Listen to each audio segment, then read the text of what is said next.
In our age of modern technology and social media, should we still be excited about or care about philosophy? Does the examination of the world around us and of our own lives within it still have any value? Tonight I'm going to talk to Jon Weidenbaum, essayist, philosopher, bioethicist, and instructor about concepts ranging from Indian philosophy, continental philosophy, classical American philosophy, talking about people like John Dewey and Martin Heidegger and Jean-Paul Sartre. Jon, thanks for sitting down with me. Thank you for having me. I am the Edison phonograph, created by the great wizard of the New World to delight those who would have melody or be amused. I can sing you tender songs of love. You know, it's interesting. Maybe there's something a little isolating about this time we live in with our with our medias and, our world of entertainments that we surround ourselves with, And I guess it's hard to compare that to the past. But certainly, to watch our media is definitely to see the impact of the history of ideas, to various degrees. Knowing the history of ideas is to know why we are where we are, from the social contract, from Cartesianism, from Platonism. Our religious traditions drink very heavily from the well of philosophy. So the impact of philosophy on us is gargantuan in terms of our inheritance, in terms of shaping us who we are, even for those of us who have not sat and read the great philosophers.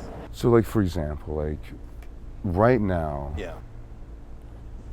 when you see what, people are trying to pull from society today, what you see when you see what they're trying to, how they're trying to interface, are they interfacing in any way that you would think of as an authentic,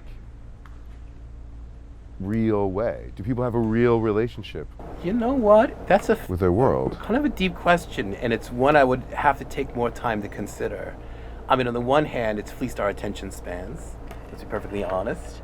But on the other hand, I can't claim that the imaginations of my students in my classes are impoverished, right? Whenever I bring up any philosophical topic, I walk out of each individual class every semester with a whole, with a list of things I have to watch. Television shows, movies, social media, all kinds of things where they see the ideas play out. So, it is true that we live in a time when you have to push a little harder for people to read more. And it's true. I mean, look, even myself, I have an iPhone, I do social media. I spend a little too much time on X, I cannot deny it. So my attention span is also shorter too. But, their minds are somewhat enriched by all the media, by the shows they watch, the video, besides being visually literate. So what lights a fire under them? Oh, well, I mean, That you've said to them. What ideas have you said to them that you can say, that caught? Oh, the classic thought experiments. Everything from the brain in the vat to Descartes' demon. How do we know what's real? From the thought experiments I use all the time in ethics classes, the famous trolley problem. If you flip the switch and move the train to kill one person to save five, would you do it? Now, oh, you would. Would you then push a big man on the track to stop the train? The classic thought experiments that have always worked. So there's a sense in which, look, the career I have has been a great pleasure. I get paid to get in front of a room full of young people, actually people of all ages, mostly young people though, who are excitable, who, you come from different cultures and, languages and parts of the world. And look, we're here in this amazing city, they come from the neighborhoods here, they come vital and you bring up an interesting question and it's going to bounce around the room like a ping pong, and then you have a great discussion. So it's not hard to pull them into conversation, if you're able to bring the ideas to life. To live in a democracy is nothing else than a society based on the great conversation, right? Open-ended conversation about every topic possible. And that's what it's about. It's about Yeah. finding a way for them Yeah. to actually interface, to actually Yes. live Yeah. this stuff. So it's not about abstract thought per se. It's about like living, You know, actually putting it to the test. That's very interesting the way you put it like that. Because I also have a lot of non-traditional students who are a little older than the average college student. But of all ages, I have students that come in from the military. Over the years, they come back from Iraq and Afghanistan. They work in medicine, they work in health, they live in neighborhoods that have some issues. Some students come internationally, some come as international students, some are the children of immigrants from around the world, and they bring much life experience to their conversation, and it always has made for a rich conversation. So yes, so there's a sense in which even when I bring up the most abstract thought experiment, we don't just sit there locked into our heads.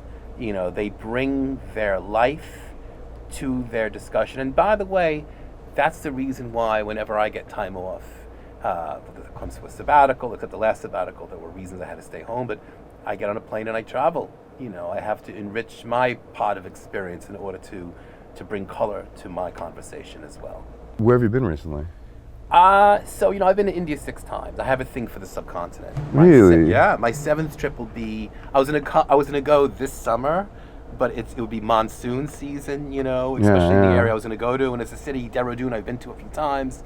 So, which has its own richness though, monsoon season. But I pushed it off to the Christmas holiday break. I'm gonna go to. I've never been to Calcutta yet, so I'm gonna go to the City of Joy. That'll be in Christmas season, but. I have a thing for the subcontinent. India. I've also been to Sri Lanka and Nepal. Relatively recent. The years past. And is this involved in your work in comparative religions? Yeah. Fascinating. Yeah. So, what were you looking at over there? Oh, well, that's it. Well, see, I don't want to come across as chauvinistic when it comes to traveling, but. Once you go to the subcontinent, it's almost like everywhere else in the world. It's a bit too safe. Safe isn't the wrong word. It just doesn't have the same visual, auditory, sensory intensity.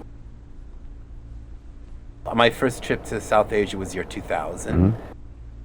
I went with a good friend of mine, and his sister was working for a women's organization in Nepal. Mm-hmm. I spent 2 weeks in Nepal. I saw the Buddha's birthplace in Lumbini, Nepal. Awesome! Oh, yeah, it's really this is back in the year 2000, so it's a little while ago. Between India and Nepal, and then we went to, Delhi and Agra and Jaipur. So some standard places a person would go to in the Middle North. Then I went twice to Karnataka region. This is like 2011, 2014 in Central South India, Mysore, Bangalore. I went to incredible outdoor Jain temples, Shravanabelagola. So you see the Jains congregating around, I believe, one of their great Tirthankaras, a great statue of one of the great teachers of that tradition. Just explain Jainism to the, because I don't think people. Sure. Let's explain Jainism. Jainism is. It's a religion that was born in the subcontinent. It's a non-theistic religion. Mahavira lived around the Axial Age, around the 4th or 5th century BC. Axial Age was labeled by the German philosopher Karl Jaspers, by the way. Fits our existentialist talk very well. Yeah. So but Mahavira was I believe the 24th of a line of these what are called Tirthankaras, of the Ford makers. Mm. And they're not prophets, because this is not a theistic religion. It's not centered around a god. It's centered upon the idea that we are all stuck on the wheel of samsara, which is not uncommon for South Asian religions. Mm.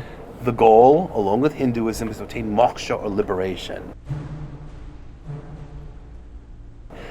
But the jiva, or the soul, that's this eternal, omniscient element within us, but it gets covered over with this cosmic dust. That's their version of karma. Mm. And the great teachers the Tirthankaras have taught us the way to liberate our souls from the karma in such a way, and you will practice strict laws of ahimsa, or nonviolence, as part of their strict ethical code. If you go to India, sometimes, I've never seen their naked saints, the sky-clad Jain monks, but the white-clad ones, sometimes the women will have a mask over their face, they don't breathe in insects, or the Jain monks in general, and they will have a broom so they don't step on insects when they walk. Those are just the very, very pious Jains. Of course, Jains are also very much an international community, so you can be sitting next to a Jain on the subway and he's wearing a suit to work, So So Jainism is a non-theistic religion that was born in the Indian subcontinent. So that was that. And so you're traveling around, so you're seeing these temples, and so again, And I'm a very conservative traveler, so I'm not hanging out in a nightclub in Delhi and waking up early to go temple hopping.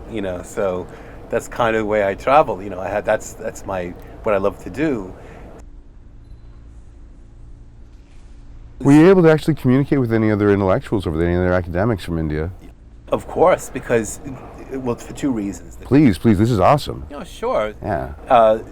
The two times I was in Karnataka region in the south, it ended with a academic conference. So that was my main mission for going, sort of. The other part of it was, luckily, the conference landed at the end of my Christmas break or holiday breaks. I was able to spend the other weeks traveling around this incredible region of India, Karnataka. And don't forget, this is what makes India so amazing. There's a Hindu mandir, there's a mosque, there's a Catholic church, there's a strong Catholic presence in southern India, there's a Buddhist, an area important for the history of Buddhism, and then there's a internet cafe, and Hinduism itself is so Vaishnavite, Shaivite, Shakti cults, these denominations.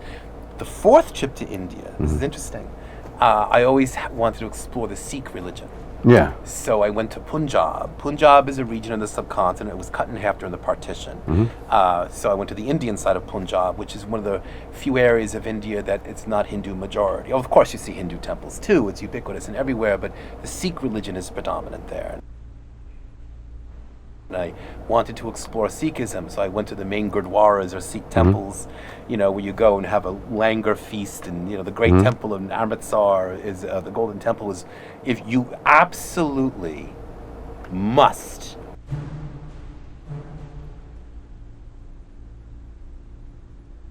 That is a must, right?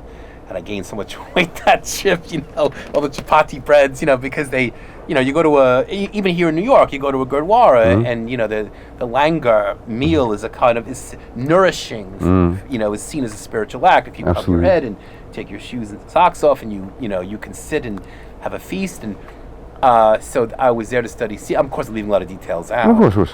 And then so in the next two times, I was doing volunteer work in rural Uttarakhand.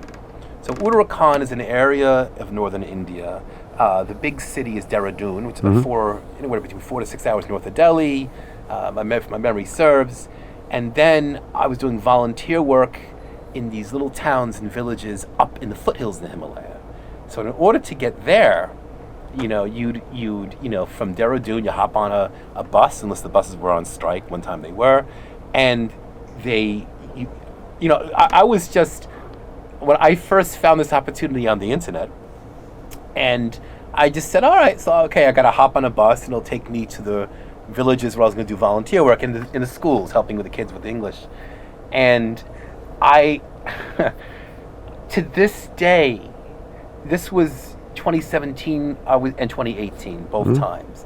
The summer of 2018 during monsoon, you couldn't see 5 feet in front of your face because of mist, and there was rock slides. It was insane. But 2017 was the first time, and how do I describe this to you? The foothills of the Himalaya, it's like, well, first of all, at any given time, there's at least 2 or 3 people vomiting out the side of the bus, because the bus is kind of veering left and right. It's skidding in front of another vehicle. It has to honk to let the other end know a vehicle's coming. The vista that you're looking at, you can't believe it's real. I still can't believe it's real. Then every once in a while the bus stops, so someone's herding oxen across the street, the road, the thin road. It was just a miraculous experience, and the people were amazing. Yeah. Living this way, doing those adventures, is that you living a philosophy?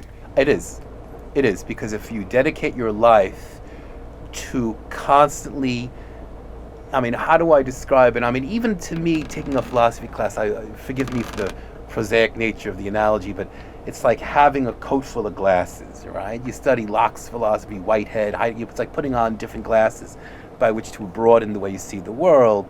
traveling does that also, of course, and immersing yourself in a different world, except here it adds texture to the glasses because now it's lived. It's you're immersed in something, so you're experiencing to experience something. It's not just cognitive any longer. So now it opens you up in ways that it may take years to assimilate, and that's a very important thing, And I guess this kind of circles back to the beginning of our conversation, the manner in which using thought experiments and teaching ideas of philosophers to a class, it has to meet up with the students' concrete experience in such a way that they mutually feed each other. But I would say that is why I find the subcontinent in particular such fertile material. What are they talking about over there in the academy? What do you think they're interested in over there in their philosophy classes? That's a great question. I mean, it depends upon which university. I mean, India's tremendous. I mean, I was at a college in the South at a conference, I think Christ University in Bangalore. The people that ran the institution, I think, are Christian, but of course, you still had the second time I was there, 2014. The Dalai Lama was a keynote speaker, and a combination of both Western and Eastern philosophy. People were talking about Kant and Plato and Aristotle, but they were also talking about South Asian philosophies as well. Buddhist thinkers, Vedanta, the great Vedantins. I mean, so. And do we do that here? We do. We do. Okay. It depends on the conference. It depends on, of course, it depends on the subject. So I mean, in my experience. And again, you are a professor of comparative religions and a philosopher of that's a self-selecting set. Yeah. But like for example, do you feel like when you talk to the analytical philosophers, do you feel they have any understanding of where you've already acknowledged that you believe that there's at the very least precognitive information? Of course. A lot of people would try to kill you over their bare hands. So I mean, what's the response you get when you face that? I mean, when I talk, every human being is more than simply the area of thought they work with. So when I meet people that excel at analytic philosophy, linguistic philosophy, logicians, I mean, they're as intellectual curiosity as anyone else. Their mind is very adept at the tighter, more sort of, for lack of a better term, analytical type of approach to things. But certainly, I'm not someone who can ever be too satisfied in the Anglo-American classic analytic tradition in philosophy, But of course, one can find depths there too. Quine or Russell or whomever, and Quine's the bitterest man ever. I love him. He's the bitterest, angriest philosopher ever. He's just I love his crankiness. Yeah, exactly. It's him and Dennett. Yeah. It's him and the most miserable men in philosophy ever. Yeah. And Rorty, even though his whole philosophy about being happy. Yeah, there's a place for these folks too. I mean, we were talking earlier about Hilary Putnam. Yeah. What an interesting figure. I mean, definitely in the analytic tradition, but also broke out to pragmatism, right? And also he does work with Jewish philosophy and Rosenzweig, and wrote a book called Jewish Philosophy as a Way of Life. I mean, he certainly kind of stems out, into different areas. So, I was talking to David Albert, who actually got his first job because of Hilary Putnam. Right. And David Albert just looks at me and he says, that's the thing about Putnam.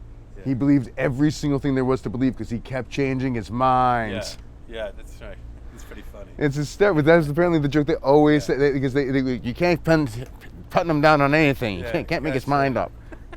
I love that. And it's funny because that's like almost like when you look at the continental philosophy, and let's tie back to existentialism, because existentialism is that point where you can say Eastern philosophy and Western philosophy really do come as close to communicating as they ever have. The classical American philosophy, I mean, we mentioned already how Putnam was also excelled at pragmatism, but people like William James and the later John Dewey of experience in nature and the metaphysics of Peirce. And I mean, I would say there's something, my own intellectual history was, of course, my dissertation in my grad school years. I was doing phenomenology and existentialism for Heidegger and Merleau-Ponty.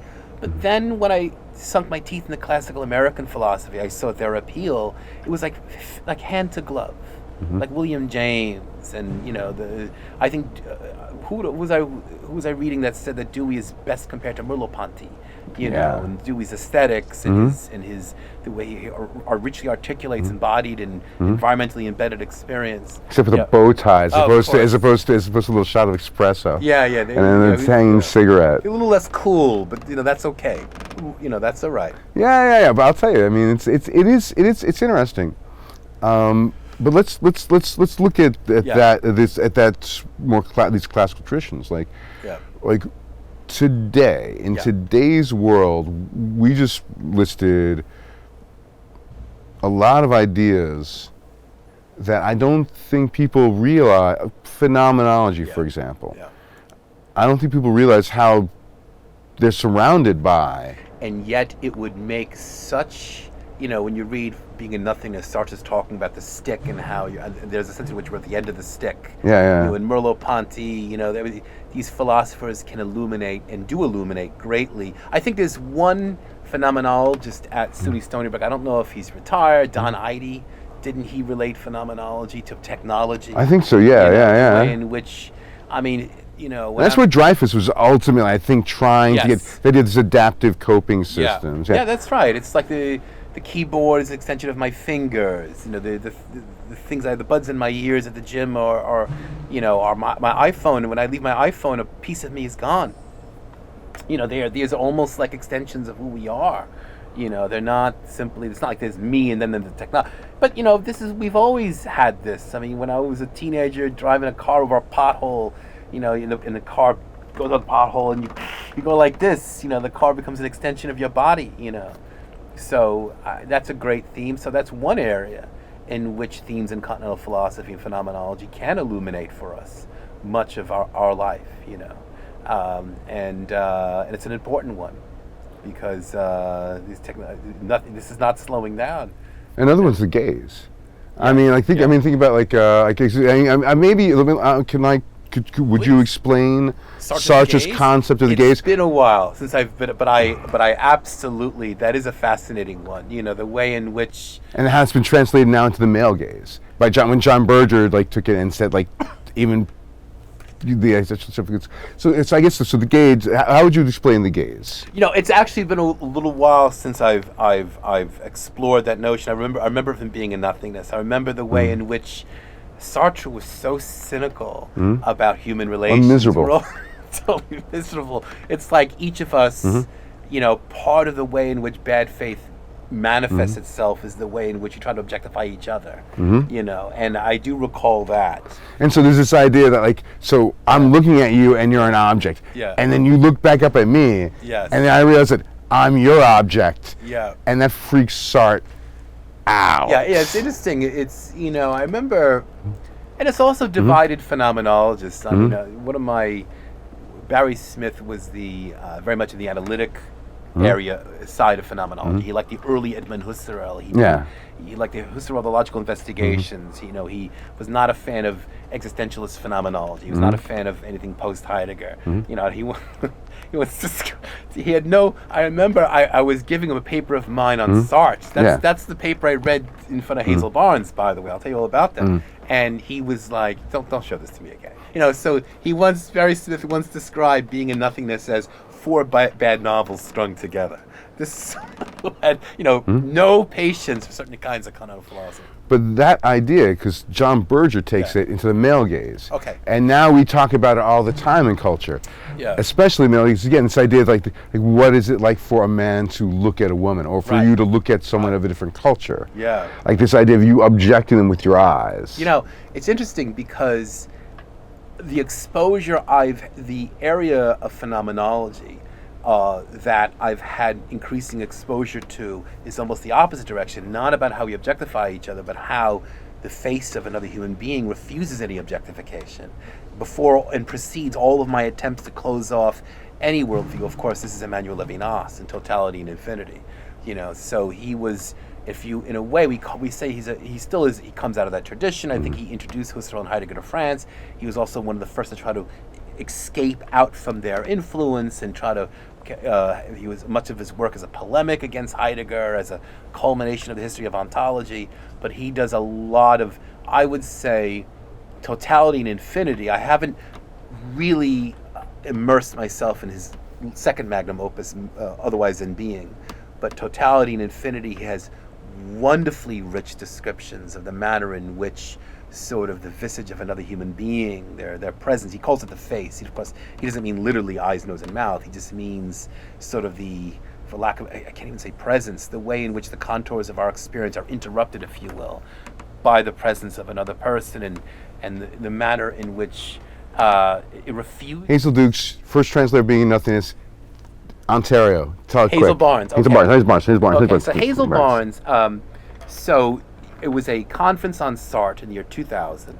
I delivered, like any conference, you have different rooms, people are reading their papers. I was honored that Hazel Barnes was in the room. She wasn't there for me, but anyway, I was reading an essay on how, I still have it somewhere, how Merleau-Ponty was not fair to his critiques on Sartre, that Sartre was more subtle than even Sartre's own ontology did justice to, People try to pigeonhole him into a kind of Cartesianism, and not fully fair.